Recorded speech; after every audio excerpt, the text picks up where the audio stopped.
Hello everybody, welcome back to the channel. D2 here.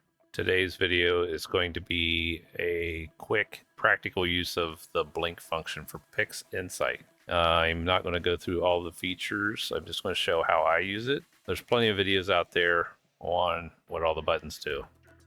I always come in after loading my files, which I think everybody knows how to load the files by now, and I immediately hit the screen transfer function to get them all to an individual stretch that allows viewing them in sequence no matter what the filter is. Next thing I do is I go to the top, click on the first one. I don't use these buttons, just use the up and down arrows on your keyboard. I also don't mouse around and try to click this little tiny square. Like that's a slow way to do it. So just click up or down on your arrow. You can do it really quickly, go as fast or slow as you want without slipping off those buttons, and I visually go through all of my subs. So as I get through here and I see clouds, like that's one, hit spacebar.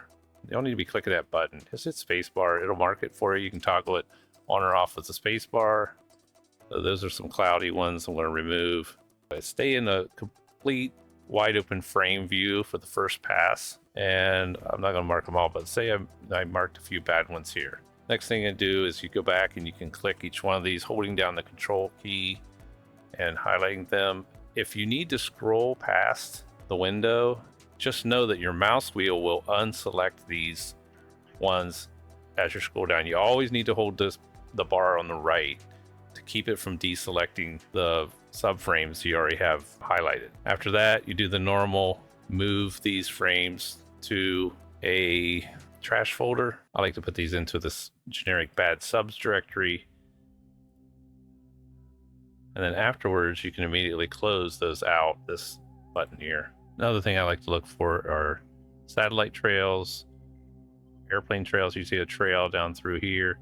Light trails like this are no problem at all. The stacking algorithm can deal with those fairly easily. And unless it's a really strong streak, like, you know, we're talking like 10 pixels wide, super bright white going through your target, I would remove those. Yes, it could possibly pull those out, but I tend to see some artifacts on those, and it's just not worth it, especially if you're doing a luminance filter quick subs. Just get those out of there. Another time you might want to remove even a lighter streak one would be if it's going through the center of target, where you just don't want to take a chance on reducing the quality, especially if you have a lot of subs. Now, if you only have a few subs, you might have to keep more of those until you get more data. I do a first pass, high level, looking at the entire field. Then using the mouse wheel, or you can move this around afterwards, I scroll in, try to be looking at a place where the target is. Now this is the Garlic Nebula, which is going to be really faint in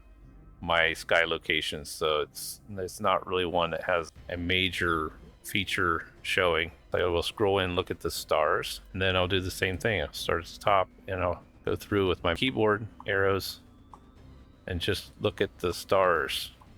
Like here's a bad sub, spacebar. There's another one, spacebar.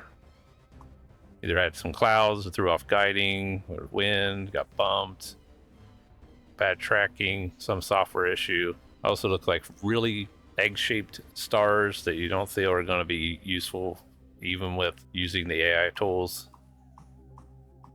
Just go through them all. There's a really bad one. And do the same thing. So you mark off all of the close, zoomed in bad subs, and then you would scroll down, select more if you needed. Do the same thing, remove all those, send them to bad subs, close them out.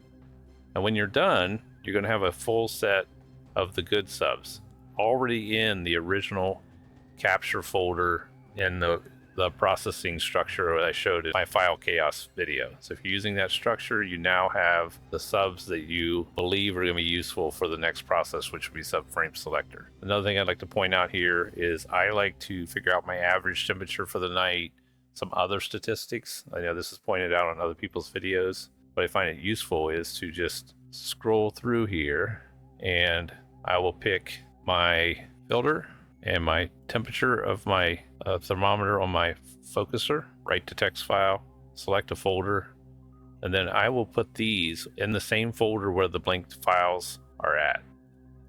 This is the GT81 session.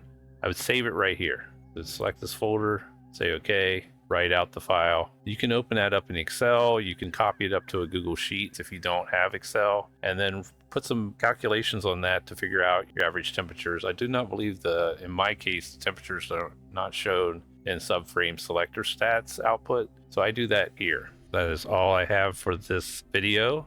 Clear skies to everybody. Till next time, take care.